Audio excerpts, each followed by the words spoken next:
Hi YouTube, it's me. My name is Jennifer Fortune, and today we're going to talk about meeting a narcissist. Today we're going to talk about my experience and me actually meeting my narcissist. Jennifer's narcissist. Okay, coffee break. So, before we get into my story time about me meeting my narcissist, I just want to say that bringing up all of these stories that I have never told anybody can be triggering for me. Um, I kept it in for, oh my god, I'm about to cry. I kept it in for a long time, and I never told anybody anything. I knew people knew that I wasn't the Jennifer that they used to know. They just knew I wasn't the same. And they knew it had something to do with my ex, my narcissist.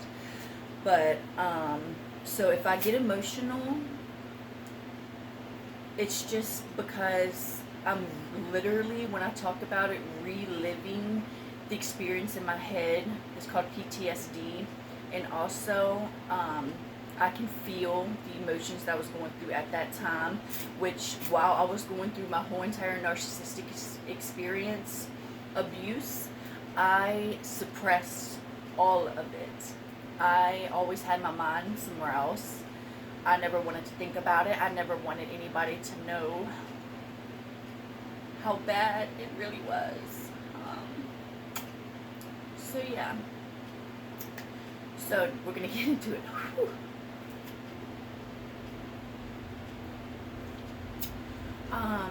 So I met my narcissist at the very end of 2013, and I just got out of a relationship and I went right into one with him.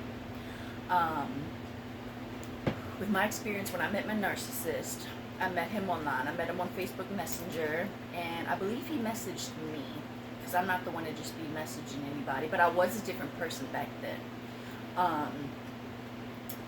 Also, I think we just talked for a little bit, and he was just so sweet. He was just like, "Hey, you're very beautiful. I would love to meet you." And I said something. I don't remember what I said, but I remember what he said, because normally but something about the way he said it, like everybody says the same thing, but they'll say it online, but never to your face. But that's what he said. He was like, "Hey, you're gorgeous. I would love to get to meet you. We should hang out. I want to hang out with you." Or something. It was kind of like demanding. But I had so many people messaging me, but I ignored all of them. But for some reason, this one caught my eye. I don't know why. So I think I talked to him on Facebook Messenger for like a week before we actually met up in person. And he said he was going to take me out.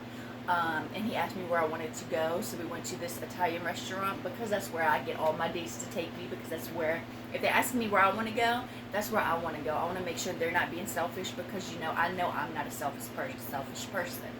So he asked me where we wanted to go, and I said I wanted to go to this Italian restaurant. So we met up somewhere, and then I left my car in a parking lot, and I got in his car, and he drove us to the Italian restaurant.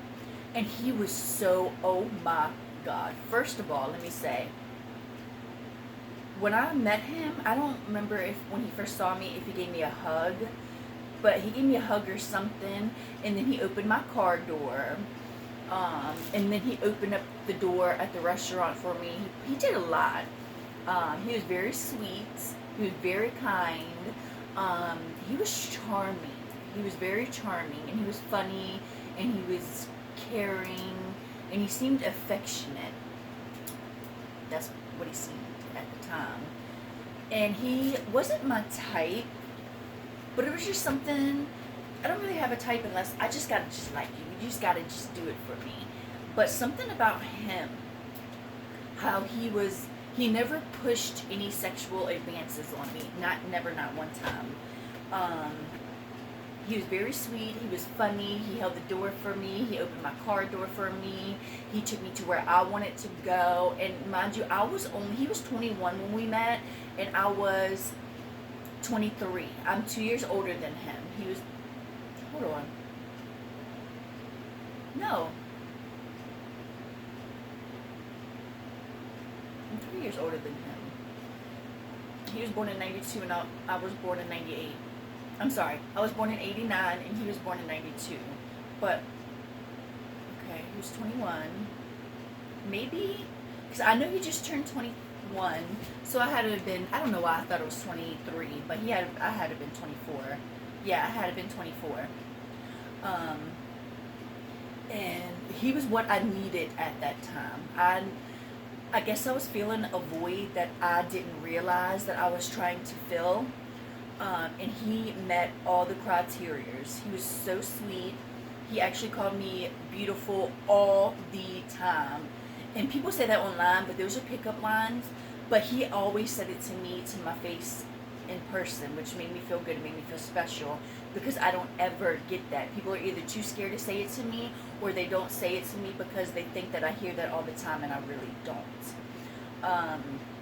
But yeah, he was very sweet, and we was at the dinner, and he would just talk to me, and he offered me his food, and he got shrimp Alfredo, and I was like, I'm not gonna eat your shrimp because you only get a couple of shrimps for what you pay for. He was like, no, you can have it. And then, so I was just like, I felt bad, but I was like, okay, since you're offering, I'll take it, because he seemed like he really didn't care, like it really didn't bother him. So he was all those things, and I was just like, oh, he's not my type, but there's just something about him. And I was like, there's something about him that just feels like, oh my God, I can't describe it. It was just a feeling. And then he told me that he owned his own company. He told me that he had his own car and that was in his name. But yeah, he never pushed anything. He always made me feel really comfortable. He was funny, he was sweet, he was kind, he was charming, he was charismatic in the beginning. This was everything he was. And that's why I think I fell so hard for him. And for the first few weeks, before I met his family, or we got even really serious, that's exactly how he was. And then he would always text me throughout the day to see how I was doing, to see if I needed anything. Do you want to hang out at this time, at this place? And I always said yeah, because I liked how he made me feel. I felt so good. I felt like I was seen, like I was a person. And I felt like his attention was all on me and only on me. But that's called, okay, so that's really all I can say today in this storytelling time, because if I get too much into detail, that's going to be another topic for another time.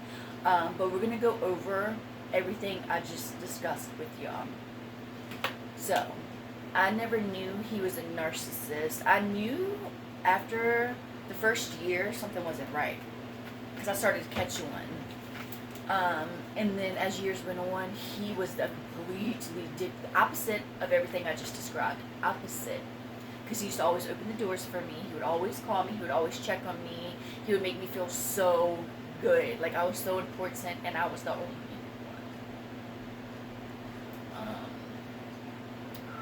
So I think I made it up in my mind. I'm not crying because I want him back or anything. It's just when I get deeper into detail, y'all are going to understand what I'm saying. Because narcissistic abuse, you got to remember. Okay, we're going to get there. I don't want him back. I don't want neither of my exes back. But I fell for somebody I thought he was. He was never that person. I fell for an illusion. I did not know him. And looking back on all that experience that I just said to y'all, he was mimicking me. He met me online. He saw how much money I made. He saw how I talked to him, how I was a caring person. And narcissists study you, and he saw all that in me, and he reflected it back onto me. He was showing me everything that he knew that I wanted is what he turned himself into. So, advice. Get to find them out first. Get to know them first. Make sure they're not just doing it for you. Look at their history. Look at their background. Look at what people say about them. Because I was bombed, loved, bombed. That's my experience with a little bit of meeting might. So, but y'all have a good night, and I will talk to y'all later because I'm busy. I got stuff to do.